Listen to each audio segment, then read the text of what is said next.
دواړو جهانو سردار مبارک فرمایي کم بچې دا چې مور ته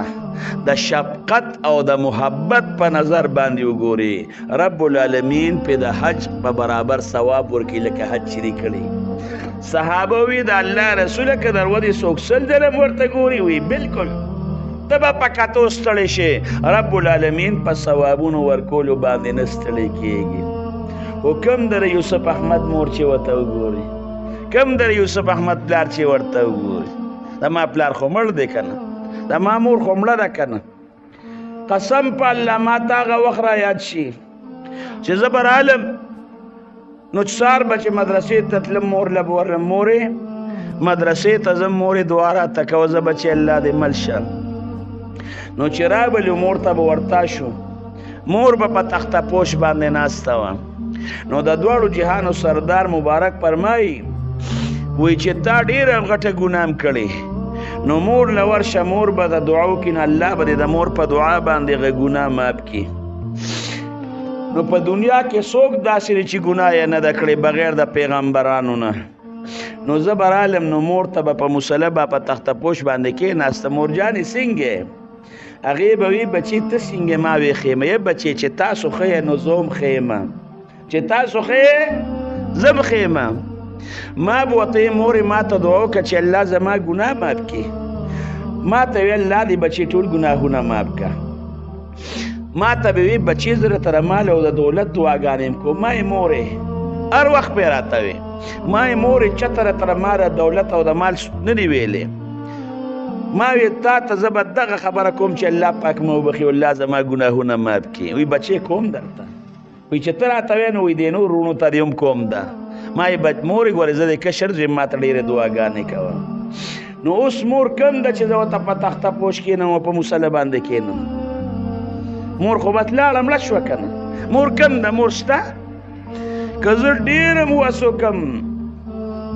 زما مور چې کله وفات شو قبر کې خخوله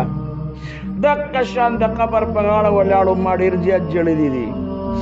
او زما د اړه کې بسو ما یې مورې د نن نه پس به بیا ونوي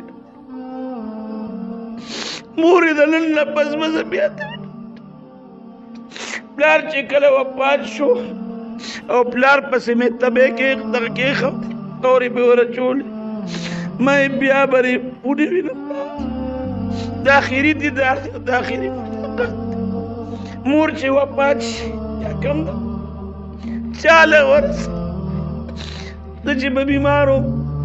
مور به مې په منډه را روانه په دې ځای پرې ټوټې به یې لاسې ښودو را روانه نو اوس چې ته بیمار یم نو خوب وینم حقه شان مې په خوب کې مور وینم را روانه په دې ځای باندې لاسې ښود مور کم یو استاد و زما کتاب کې مې نه لیدلې دا خبره هغې استاد زما عالم و د دې ښکته فنونو کتابونو عالم و ډېر کلک عالم هغه به یو خبره کوله یا رښتیا یا دروغ خو الله په هر څه قادر هر څه الله کولی شي وایي یو سړي ښځه وکړه او دا ښځه ډېره زیاته خوښه وه ډېر زیات مینه یې ورسره خو د دې ښځې د خپلې خواښې سره روانه وه نو دې ښځې دا زوی د مور نه جدا که د هر څه نه جدا که وخت په وخت باندې به دا خفه تله او د دې هلک بغیر د دغې ښځې نه ژوند نه تېرېده هغې هلک ړه ته ورپروتې وه نو دا هلک ورته وایي دا ښځه ورته وایي چې هله به در سره کور ته ځم چې د هغې بوډۍ زړه دې راله نی راوړې نو کور ته در سره نه ځم د هغې ړه به راله راوړې بیا به در سره دا هلک لاړ نو چې لاړ نو مور پسې لاړ وایي مورې ښځه مې خفه شوې ده بچې زه به در سره لاړه شم مینت به ورته وکړم که نه وایي نه مورې ستا زړه غواړي بچې قربان شه درنه هغه مور یې حلاله کړه او د هغې مور هغه زړه زوی په لاس کې واخیست او روان دی ښځې له چې کله د ښځې په دروازه باندې قدم کېښوده نو دغې ځای کې اوړه چې د مور هغه زړه د لاس نه را پرېوت د تیندک و هغه زړه والا آواز ورکړه بچې خوږ شوې که بد شوې بچې خوږ خو نه شوې یا رښتیا یا دروغ رونو خو الله په دې قادر چې زړه خبرې وکړي